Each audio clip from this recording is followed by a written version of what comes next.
আযাব কাকে বলে? ইসলামের উপরে আঘাত, মুসলমানদের উপরে আঘাত, এর চাইতে বড় আযাব আর কিছু হতে পারে? মুসলমানদের সেন্টিমেন্টাল ইস্যুটা ভিন্ন দিকে ডাইভার্ট হয়ে যায় যখন দেখি যে সামান্য রৌদ্রে তাপ নিয়ে এসে বেশি পরিমাণ রাস্তায় নেমে এসেছে। আপনি বলবেন হুজুর কেন, অসুবিধা কোথায়? রসুলেরই সুন্নত। আমি বলবো রসুলের সুন্নত এটা না মানলেও হবে। রসুলের বড় সুন্নত তো ছিল জিহাদের ময়দানে জীবন দেয়া।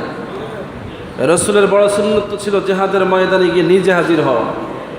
রসুলের বড় সুন্নত তো ছিল আজকে ফিলিস্তিনের ময়দানে গিয়ে আমাদের জামাতবদ্ধ হয়ে দাঁড়িয়ে তাদেরকে রক্ষা করা। কি বলেন ঠিক কিনা? আমরা ফিলিস্তিনবাসীদের নির্যাতনের খবর পেয়ে কুনুতে নাজেলা পড়তে পারলাম না, জাতিকে জামাতে নিয়ে আমরা মোবাহেলার আহ্বান করতে পারলাম না, জাতিকে নিয়ে আমরা সেদিন রাস্তায় দাঁড়িয়ে তাদের নাজাতের জন্য 2 রাকাত নামাজ পড়তে পারলাম না। আজকে আনেওয়ালা মুসিবত একটু করে সমাধান হয়েই যাবে। কি বলেন ঠিক কিনা?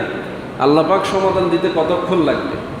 আল্লাহর হাতে সব কিছু। আল্লাহর কাছে সাহায্য চাইলে আল্লাহ দয়া করবেন।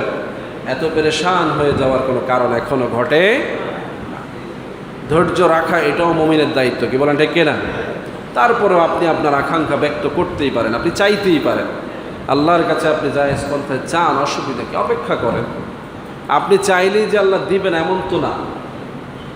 চেয়েছেন পান নাই, তো বাস্তবেই দেখা যাচ্ছে আপনাকে দিচ্ছেন না আল্লাহ। কি বলেন?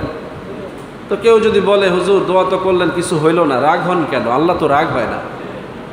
আপনি বান্দা হয়ে রাগ হয়ে যান কেন? আপনার হাত আল্লাহ ফিরিয়ে দিয়েছে, আপনি রাগ হবেন কেন? আপনি বলবেন যে আল্লাহ আমাদের উপর অসন্তুষ্ট, এই জন্য আল্লাহ আমাদেরকে মাফ করছে না।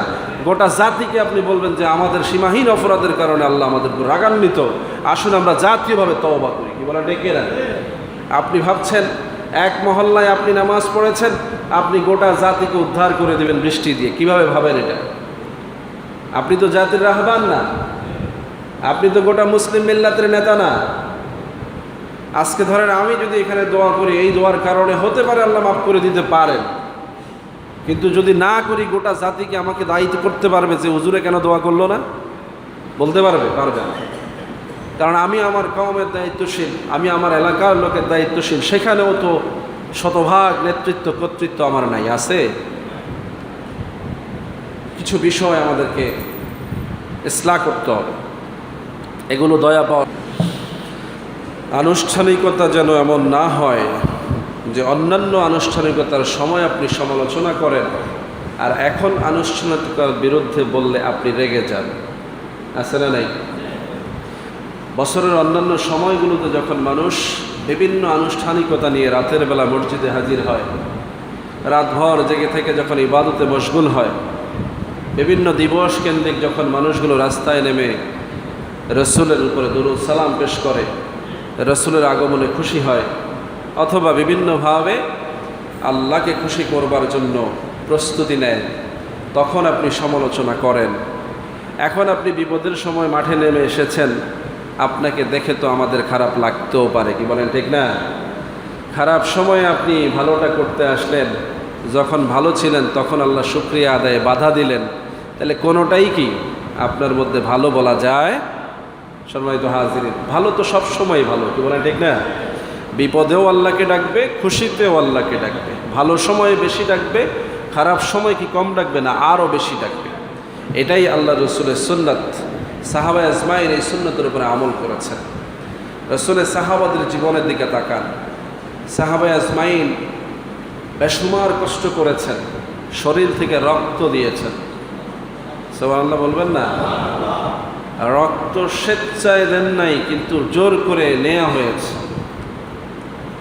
নির্যাতন করা হয়েছে। হযরত আবু বকর রাদিয়াল্লাহু তাআলা আনহুকে এমন মারা হলো, শরীর তো ক্ষতবিক্ষত হলোই, চেহারা পর্যন্ত রক্তাক্ত করে দেয়া হলো। এতটাই দুর্বল হয়ে গেলেন যে জমিনে শুয়ে পড়েছেন, আর দাঁড়াতে পারেন না। নিজের যারা কওমের লোকেরা তারা দেখলো যে সে আর বাঁচবে না, এরকম অবস্থায় এসে বলল থাক, ছেড়ে দাও, মরে যাবে। নির্যাতনের এরকম চূড়ান্ত অবস্থা পর্যন্ত নির্যাতন করেছে। কোনো পুরুষ মানুষ আবু বকরকে সাহায্য করতে এগিয়ে আসে নাই। হযরত আবু বকরের আম্মা এবং তার একজন আত্মীয়া মহিলা দুইজন এসে 2 কাঁধে ভর দিয়ে আবু বকরকে বাসায় নিয়ে গেছে। বাসায় গিয়ে শুয়ে পড়েছেন, দুর্বলতা কাটানোর জন্য একটু খাবার অথবা পানীয় পান করা দরকার। বলছেন যে একটু পানি খাও, একটু দুধ পান করো, শক্তি ফিরে আসবে। আশপাশ থেকে লোকেরা বলছে তাকে কিছু খাওয়াও, সে মরে যাবে। এই অবস্থায় আবু বকর বলছেন, আমার নবী কেমন আছে? বোঝেন নাই? এই অবস্থায় আবু বকর রাদিয়াল্লাহু তাআলা আনহু বলছেন, আমার নবী কেমন আছে, তিনি সুস্থ আছেন কিনা, ভালো আছেন কিনা। কেউ মেসেজ দিতে পারছে না। তার মা তাকে বলছে যে তুমি সুস্থ হও, তারপরে তোমাকে নবীর দরবারে যাব। তিনি বলছেন, যতক্ষণ আমি নবীর সংবাদ না পাবো ততক্ষণ আমি কোনো খাবারই গ্রহণ করব না। আরেকজন নারীকে ডেকে আনা হলো, তার কাছে রসুলের সংবাদ জানতে চাওয়া হলো। তিনি বললেন, তুমি তার সংবাদ দিয়ে কী করবে, আগে তুমি সুস্থ হও, তোমাকে তার কাছে নিয়ে যাও। আবু বকর বললেন, আমাকে আগে নবীর দরবারে নিয়ে যাও, নবীকে দেখার পরেই আমার খাবার গলা দিয়ে নাও। হযরত আবু বকরকে দুই কাঁধে ভর দিয়ে রসুলের রওজায়, রসুলের হুজরাতে নিয়ে যাওয়া হলো। রসুলকে দেখে তিনি কান্না করলেন। রাসূলুল্লাহ সাল্লাল্লাহু আলাইহি ওয়াসাল্লাম আবু বকরের মহব্বত দেখে আপ্লুত হলেন, আনন্দিত হলেন, বলে সুবহানাল্লাহ। আজকে উম্মত মুসিবতে পড়ছে, বিপদে আছে, নির্যাতন হচ্ছে, অপরাধ একের পর এক জুলুমের শিকার করা হচ্ছে। পাশ থেকে কেউ বলে না যে লোকটা মরে যাবে, আর মেরে না। এরকম অবস্থা না? এই বলার মতো লোক নেই, ধরবে তো দূরে থাক, উদ্ধার করার লোক নেই। আজকে সমাজ ক্ষতিগ্রস্ত হচ্ছে, বিভিন্নভাবে মুসিবতে আছে, মানুষের উপরে সীমাহীন নির্যাতন হচ্ছে, পৃথিবীর বিভিন্ন প্রান্তরে যুদ্ধ হচ্ছে, মুসলমানদেরকে নির্বিচারে হত্যা করা হচ্ছে, মুসলমানদের রক্তে জমিন লাল হচ্ছে। এই অবস্থায় আমি আপনি বৃষ্টির জন্য হাহুতাশ করে যাচ্ছি, কি বলেন ঠিক না? আপনি বলেন, এই জমিনে কি মুসলমান ছাড়া আর কেউ বাস করে না? এই জমিনে কি মখলুকাত ছাড়া কাফের মুশরিকরা বাস করে না? যারা মুসলমানদের উপরে আজকে নির্যাতন করছে তারাও কি এই সমাজে নাই? তো আপনার মায়া কার জন্য বেশি হইল?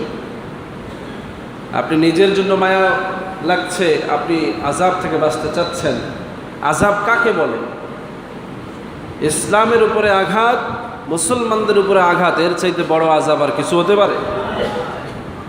মুসলমানদের সেন্টিমেন্টাল ইস্যুটা ভিন্ন দিকে ডাইভার্ট হয়ে যায় যখন দেখি যে সামান্য রৌদ্রের তাপ নিয়ে এসে বেশি পরিমাণ রাস্তায় নেমে এসেছে। আপনি বলবেন, হুজুর কেন, অসুবিধা কোথায়? রসুলেরই সুন্নত। আমি বলবো, রসুলের সুন্নত এটা না মানলেও হবে। রসুলের বড় সুন্নত তো ছিল জেহাদের ময়দানে জীবন দেয়া। রসুলের বড় সুন্নত তো ছিল জেহাদের ময়দানে গিয়ে নিজে হাজির হওয়া। রসুলের বড় সুন্নত তো ছিল আজকে ফিলিস্তিনের ময়দানে গিয়ে আমাদের জামাতবদ্ধ হয়ে দাঁড়িয়ে তাদেরকে রক্ষা করা, কি বলেন ঠিক কিনা?